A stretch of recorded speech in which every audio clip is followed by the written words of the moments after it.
Hello friends. So मी तुम्हाला बोललेली की मी ज्या ठिकाणी राहिली आहे मी तिकडचा व्हिडिओ शेअर करीन अँड इन्फॉर्मेशन देईन. सो रूम बघा.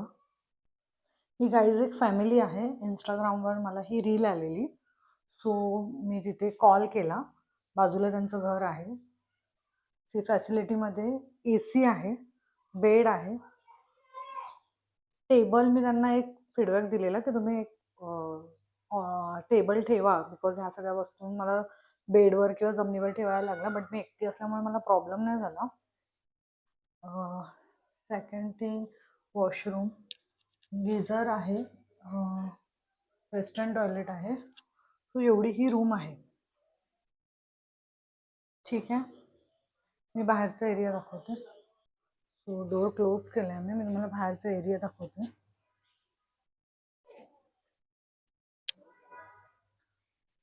मी हॉटेल्स पण बघितले पण ते जेवढे खराब कंडिशनमध्ये होते ना माझ्या बजेटमध्ये, ऑफकोर्स आय कॅन्ट अफोर्ड 4,000, 5,000 और 3,000 पर डे. सो इकडे मला कम्फर्टेबल खूप वाटलं आणि छान वाटलं आणि मला एकदम असं घरच्यासारखं, बिकॉज माझा स्टे हा 7 days होता. तर मला अशीच जागा पाहिजे होती जिथे मी थोडं पीसफुल राहू शकेल. सो ही त्यांचं खाली खाली घर आहे, बाहेर एक रूम आहे. इथे ही जागा त्यांनी रेंटने दिली आहे आणि वरती टेरेस आहे. सो असं नाही की ह्याच्या बाहेर नाही जायचं, इथे नाही जायचं, तिथे नाही जायचं. टेरेसला पण येऊन बसू शकते. आज मी थोडा ब्रेक घेतलाय. भस्म आरतीच्या वेळी माझी झोप झाली नव्हती. अरे नाही, आणि ते व्हिडिओ बना. आणि हे टेरेस आहे. नहीं नहीं, वीडियो बना रही हूँ मैं. हाँ हाँ, ये आंटी है जिनके पास मैं रुकी हूँ. सो गाइस, तुम्ही बघितली का जागा? नाही बघा.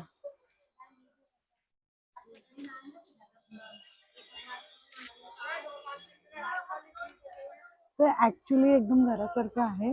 ज्यांना आवडत असेल त्यांच्यासाठी, बिकॉज मला असंच पाहिजे होतं. बिकॉज मला फ्री टाइम असला की मी बाहेरून यांच्याशी बोलते, घरात टेरेसवर येऊन बसते. सो मला असं हवं असतं, बिकॉज माझी जी ट्रिप होती 7 days असल्यामुळे ओव्हरऑल सगळं फिरायला तुम्हाला 7 दिवस लागत नाही. बट आय वॉज लाईक की मला आराम करायचा आहे आणि रिलॅक्स होऊन सगळं फिरायचं आहे त्याच्यामुळे. सो काल आपण स्टॉप होतो महाकालेश्वरच्या आरतीला, की जी मला नाही भेटली. सो मी म्हणजे लकीली असं झालं, मी तो व्हिडिओ बनवला, मी तिथेच बसलेली. खूप पीसफुल, तिथे जो पाण्याचा ब्रिज आहे, असं ब्रिज सारखं केलं आहे, तिथे मी बसलेली. खाली पाणी, तिथे बदक खेळतायत वगैरे. आणि मी खूप असं थोडी सॅड पण होती की असं का झालं, म्हणजे मी रात्रभर लाईनीत राहायला तयार होती तरी पण माझं झालं नाही वगैरे. सो मग त्याच्यानंतर ना मला अचानक कॉल आला की तुम्ही कुठे आहात ताई, तुम्ही इथे येऊ शकता का, जिथे नंदी गेट आहे, जिथे सगळं फॉर्म सबमिट वगैरे होतं.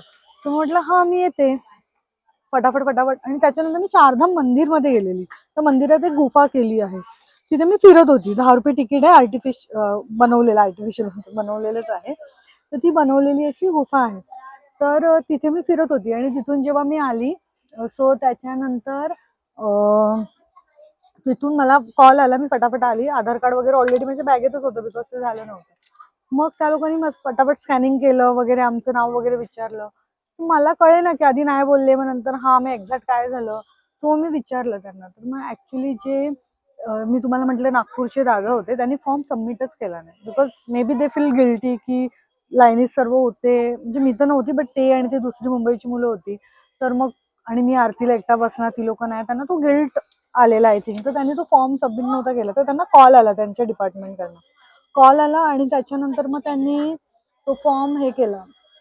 तिथे त्यांनी सांगितलं रिअल परिस्थिती की आम्ही असं असं आहोत, आम्ही एकमेकांना ओळखत नाही आहोत, बट आम्ही असं लाईनीत आरीबारीने एक सोडून एक आम्ही असं लाईनीमध्ये उभं होतो, असं त्यांनी सांगितलं. मग त्याच्यानंतर तुम्हाला सांगते, ते बोलल्यानंतर त्या लोकांना ते असं बोलले की तुम्ही आधी येते खरं बोलायचं होतं. बिकॉज मुंबईचा मुलगा आय थिंक काहीतरी बोललाय, चाय पाणी लेके ये करो. ते बोलतात की आम्ही असं काही करत नाही वगैरे, तुम्ही असं का बोलला, आणि मे बी तिथे गर्दी होती वगैरे काय. म्हणजे असं काय होत नाही, पण तुम्ही एकमेकांना एका स्टेटच्या आहात, तर ते असं नाही की एका स्टेटची एकमेकांना ओळखत नाही, तर मे बी डिफिकल्टी होऊ शकते. कारण का मला नाही माहिती, मला ही डिफिकल्टी आली ती मी तुम्हाला सांगितली. मग नंतर त्यांनी आमचं स्कॅन हे करून आम्हाला सर्वांना परमिशन दिली. मग तिथून मी थोडं फिरत फिरत घरी आली, रेडी वगैरे झाली आणि रेडी होऊन मी तुम्हाला सांगते ऑलमोस्ट 12ला परत लाईन लागते. म्हणजे आता आम्हाला त्या दिवशीची भस्म आरती नेक्स्ट डेची मिळालेली, तर मग 12 वाजता लाईन लागते. का लाईन लागते तेही सांगते की परत का लाईन लावायची, बिकॉज ऑलमोस्ट 700-750 लोक मोर दॅन दॅट तिथे असतात. त्याच्यामध्ये आपल्याला कुठे मागे भेटले तर आपल्याला भस्म आरती भेटणार नाही. ठीक आहे, मग मी 10 वाजताच आम्ही लोकांनी ठरवलं निघायचं. मग 10 वाजता ना म्हणजे तिकडची व्यवस्था म्हणजे कसं आहे तुम्हाला सांगू, आम्ही एका गेट जवळ गेलो. आता तुम्हाला सांगत पण नाही की इथून लाईन नाही लागत, तुम्हाला सांगते 12 वाजता लागणार, 12 वाजता लागणार. तुम्ही म्हटलं आता एवढा वेळ काय करू, माझ्याबरोबर ते दादा होते, ती दुसरी मुलं आली नव्हती बिकॉज त्यांची झोप पूर्ण नाही झाली. ते बोले आम्ही मॉर्निंगला येऊ. आणि ते पास, जो पास देतात आपल्याला प्रोटोकॉल प्रमाणे ज्यांना भेटलं तो पास होता आमचा. तर मग ते होतं. मग तुम्हाला सांगते त्याच्यानंतर आम्ही लाईनीत उभं राहिलो. तर आम्ही तिथून दुसरीकडे आली, तिथेही ती लाईन नव्हती. पण ते जे कार्यकर्ता होते, जे सिक्युरिटी होते, त्यांनाही नाही माहिती. ते बोलले 12 वाजता 12 वाजता. मग तिथे एकाने फोन केलं, मग तो बोलला इकडे नाही, नीलकंठ गेटला आहे. मग परत आम्ही तिथून फिरून तिथपर्यंत चालत गेलो. तोपर्यंत अर्धी लाईन झालेली, 11:30 पर्यंत अर्धी लाईन झालेली. मग आम्ही म्हटलं ठीक आहे, आम्ही त्या लाईनीत होतो. मग नंतर त्यांनी आय थिंक 12-12:30ला 12:15च्या दरम्यान आम्हाला आत घेतलं, एकदम व्यवस्थित लाईनीमध्ये. चप्पल वगैरे ठेवायची, प्रचंड थंडी, पाय एकदम गारटून गेलेले बिकॉज सॉक्स मी घेतले नाही. सॉक्स बॅगेमध्ये होते, मी म्हटलं आतमध्ये बसली तर. पण मी स्लीपर्स घातलेले, त्यांनी दिल्या. आणि ते एवढी भयंकर थंडीमध्ये चालत चालत मग मोबाईल वगैरे सबमिट केलं. आणि मग आतमध्ये हॉल होता, जिथे असं बॅरिगेट्स म्हणजे स्टीलचं हे लावलेले असतं. बॅरिगेट्स नव्हते, रो जाण्यासाठी जे अरेंजमेंट असते त्या रो मध्ये अरेंज केलं. विचार करा, 10 वाजता निघून ही सिच्युएशन होती. माझ्या पुढे 3 लाईनी होत्या, मी 4थ्या लाईनीत फर्स्ट होती. त्या 3 लाईनीला त्या लोकांनी सोडलं आणि त्यांना मंदिराच्या इथे गणेश मंडप आहे तिथे त्यांना सिटिंग भेटली. आणि आम्हाला कार्तिक मंडप मध्ये सिटिंग भेटली. सो कार्तिक मंडप मध्ये मोबाईल मी ठेवू नाही शकत आहे. कार्तिक मंडप मध्ये सिटिंग भेटली. तो तिकडे असं स्टेअर्स कसे असतात असं होतं आणि मध्ये पार्टिशन होतं, म्हणजे ते लोखंडाच्या आपल्या स्टीलच्या दांड्या होत्या. तर मग तिथे गेल्या गेल्या आम्ही सेंटरलाच बसलो. आणि तिथून गाभारा खाली होता, आम्ही उंचावर होतो. पण तिथून एक्झॅक्ट सेंटरला बसल्यामुळे पिंड दिसत होती. ओके, वरती मोठा हे होतं टीव्ही, म्हणजे ज्याच्यामध्ये हे दिसतात आतलं कॅमेरा लावल्याचं जे तो मोठा हे होतं, तिथे क्लिअर इमेज दिसत होती. आम्ही बसले त्याच्यावरती एक छोटं होतं, त्या क्लिअर इमेज मध्ये दिसत होतं. खालून गाभाऱ्यातही दिसत होतं, तुम्ही बघू शकत होता. आणि मग ते आम्ही बसलो. रात्रभर आधी आम्ही त्या लाईनीत बसलो. मग तुम्हाला सांगते काहीतरी 3 वाजता, म्हणजे आम्ही 1ला 12:30-1ला जेव्हा आत घेतलं ना, त्याच्यानंतर 3-3:30ला एक लाईन सोडली. त्याच्यानंतर 3:45-4च्या दरम्यान दुसरी लाईन सोडली. आणि मग नंतर वरती भेटल्यानंतर 4:30-5ला आरती, 4:30ला काहीतरी आरती सुरू म्हणजे शिंगार होतो महादेवाचा वगैरे. आणि त्याच्यानंतर भस्म. तर भस्म आरती, ऍक्च्युली भस्म आरती म्हणजे जेव्हा भस्मचं हे करतात महादेवांना, काय म्हणू शकतो आपण त्याला, भस्म जेव्हा आपण देतो म्हणजे त्या ह्याच्यामध्ये, त्या शिंगारला एक कपडा बांधला जातो, तुम्ही युट्यूबवर बघितलं असेल. पण तेव्हा तिथे उपस्थित असणाऱ्या बायकांना पदर करायला सांगतात, घुंगडी घ्यायला सांगतात, कारण का ते बायकांनी बघायचं नाही. सो ॲज युजल आम्ही केलं ते. नंतर मला कोणी सांगितलं पण नाही ताई पदर का, अशीच बसली. नंतर मग ते झालं. त्याच्यानंतर मग पुढची आरती वगैरे, छान आरती वगैरे झाली, दर्शन झालं. तर फायनली गाईज मला असं सांगायचं होतं, मी तुम्हाला कालच व्हिडिओ शेअर केला की असं झालं, हे झालं, ते झालं. अचानक कॉल आला आणि माझी भस्म आरती मला भेटली. सो मला खूप छान वाटलं. आणि तिथून आम्ही बाहेर आलो 6 वाजता. ठीक आहे. सो ओव्हरऑल अशी भस्म आरती ती प्रोसिजर माझी झाली. बट गाईज फ्रँकली स्पीकिंग तिथे असे लोक होते ना, ऑनलाईनवाल्यांची वेगळी, जे ऑनलाईन बुकिंग करतात. एक्सेप्ट दॅट अशी लोक होती जे पंडितजी ज्यांच्याकडनं पैसे घेतात आणि त्यांना एंट्री देतात, अशी लोक. त्यामुळे कुठून लोक येत होती, 750-800 लोक. ठीक आहे, अशा प्रकारे तिथे केलं जातं एक्झॅक्टली. बट हा, आय एम हॅप्पी की मी तसं नाही गेली. मी गेली व्यवस्थित. लाईनही माझ्याकडनं म्हणजे त्यांची एवढी कृपा होती की मला लाईनही रात्रभर नाही लावायला लागली. गॉड ग्रेस, मला नाही माहिती कसं, खूप छान वाटतंय मला. आणि भेटलं तर कारण का ते माझ्यासोबत होते, ते लाईनीत उभे होते. ती रात्र तर झोपलोच नाही, कारण का ती एकदम एक्साइटमेंट होती ना, आपण आत बसलो, झोपही नाही आली. म्हणजे असं वाटतं कधी दर्शन होतंय असं. सो ते छान झालं आणि तिथून मग आम्ही माझी ओंकारेश्वरची त्या दिवशी सकाळची माझी गाडी होती 8:30ला. That was a not good experience because तिथून ना एक बस जाते जी ₹320 जाऊन येऊन तुमच्याकडनं ₹320 घेते. सो तोच प्रॉब्लेम असतो जेव्हा कमी पैसे आपण काही ठिकाणी देतो ना, तिथे ह्या गोष्टी होतात. कारण का 8:30ला त्यांनी आम्हाला बसवलं. आम्हाला तिथे 12:30ला युजुअली आम्ही टच व्हायला पाहिजे. आम्ही 1:30ला टच झालो. देन ही सेड की 4 तासात फटाफट, फटाफट तुम्ही दर्शन घेऊन या. आमचं दर्शन झालं. लाईनीमध्ये प्रचंड गर्दीमध्ये तर उभं, मग एक लाईन पुढे जाते, एक मागे, अरेंजमेंट नाही, काय नाही. जे आपल्या क्षेत्री जे छोटे-मोठे सगळीकडे सेम इक्वल प्रॉब्लेम होतात. काही लोकं चॅप्टरगिरी करून पुढे जातायत, धक्के मारून जातायत, काय करतायत, काय, काय, काय. सो दॅट टाईम ना मी खूप फ्रस्ट्रेट होते. मला असं वाटतं यार, तो पीसच नाही मिळत. पण जस्ट बिकॉज ऑफ तिकीट होती, मला खरंच सकाळी जायचं नव्हतं. पण माझं असं की दिवसभर मी रूमवर झोपून वगैरे नाही राहू शकत. सो मी म्हटलं जाऊन येऊया, दर्शन घेऊन येऊया. आणि नर्मदा नदी सुंदर, सुंदर यार, एवढं सुंदर पाणी. आणि त्या पाण्यात फक्त हातपाय धुवून, तोंड धुवून असं शिंपडून मी आली बिकॉज तेवढा वेळच नव्हता फटाफट तिथून निघाल्यावर.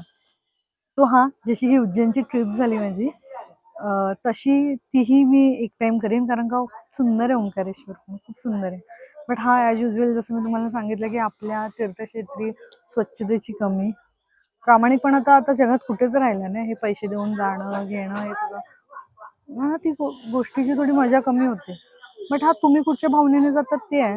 म्हणजे मी ज्या भावनेने आलेली, मी मी मला नाही वाटलं पैसे देऊन जायला पाहिजे. असं नाही की ते 2-3 हजार, 1,500, 2,500 पर पर्सन आपल्याकडे नाहीये. काही लोक 5,000ही घेतात आणि तेवढे पैसे घेऊन पण जेव्हा ती लाईन निघते तेव्हा तुम्ही कुठच्या कोपऱ्याला असेल नाही माहिती. आणि त्यामुळे मला तर हेच बेस्ट वाटतं की जे आहे त्याच्याप्रमाणे. पण आता काय करणार, लोकांकडे वेळ नसतो, पण प्रत्येकाला ती इच्छा असते बघण्याची. तो ते झालं आणि त्याच्यानंतर ओंकारेश्वरनं मग आम्हाला खूप घाईघाईत दर्शन झालं. तिथून मी रात्री यायला परत 12-12:30 झाले. सो एक रात्र ऑलरेडी झोपली नव्हती. मग रात्री येऊन मी रेस्ट घेऊन आज सकाळी ऑलमोस्ट मी 9-10ला उठून फ्रेश होऊन कपडे वगैरे वॉश करून, हा मी त्याचं कोण काय फिरायला गेली, कपडे धुते, हे करते ते करते. काही लोक बोलतात काय करते. ऑब्व्हियसली 7 दिवसासाठी मी 60 कपडे नाही आणले, माझी बॅग खूप हे झाली असती. 4-5 जोडी मी आणलेले. बट हा तुम्ही जाता धुळीचे होतात, ते वॉश करण्याशिवाय पर्याय नाही. रिपीट घालते मी काही कपडे बिकॉज 60 ड्रेसेस मी आणले नव्हते. तर मग ते सगळे वॉश करून फ्रेश होऊन ऑलमोस्ट आता वाजले आहे माझ्यामध्ये 4:30-5. सो अजून 10 मिनिटाचा व्हिडिओ झाला. जस्ट मी चेक करते बिकॉज मला तुम्हाला अजून एक इन्फॉर्मेशन द्यायची आहे. इथे खूप जण मला बोलली जी बऱ्याच लोकांना माहिती नाही. सो टू बी कंटिन्यू, मी व्हिडिओ स्टॉप करून पुढच्या व्हिडिओत इन्फॉर्मेशन देते. टू बी कंटिन्यू मी इन्फॉर्मेशन देते. ही ऋषिका आहे, म्हणजे हिची इन्फॉर्मेशन नाही देते. किती क्यूट आहे ऋषिका. So cute. मी व्हिडिओ बनणार आहे. सो मी तुम्हाला म्हटलं जी पुढची इन्फॉर्मेशन आहे, जेव्हा तुम्ही महाकालला येतात तेव्हा तुम्हाला 3:30 एक मिनिट ऋषिका एक मिनिट, तेव्हा तुम्हाला म्हणजे असं म्हणतात 3:30 दर्शन करायचे असतात असं काहीतरी. तर आता कसं, एक महाकालेश्वर झालं, एक गडकालिका झालं, महाकालेश्वर, गडकालिका, कालभैरव, हे 3 गोष्टी झाल्या. इथे अर्ध कालभैरव म्हणून मंदिर आहे. तर ही गोष्ट बऱ्याच लोकांना नाही माहिती बिकॉज मी इथे चायवाला आहे किंवा कोणाला विचारलं अर्ध कालभैरव पता नाही. जिथे राहते त्या आंटीला पण नाही माहिती. सो खूप गोष्टी असतात ज्या आपल्याला माहिती नसतात. आता मला कोइन्सिडेंटली कळलं, म्हणजे मला रिक्षावाल्यांनी सांगितलं आणि इथे एक पंडितजी राहतात त्यांनी पण सांगितलं.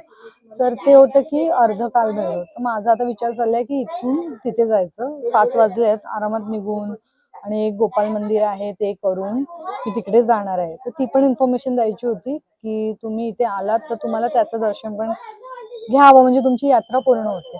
तर महादेवांची इच्छा होती माझी ही यात्रा पूर्ण व्हावी, म्हणून कदाचित माझ्यापर्यंत ही इन्फॉर्मेशन आली. सो मी जाते आता तिथे. बाकी पुढची इन्फॉर्मेशन पुढच्या वेळी. बाय बाय करो.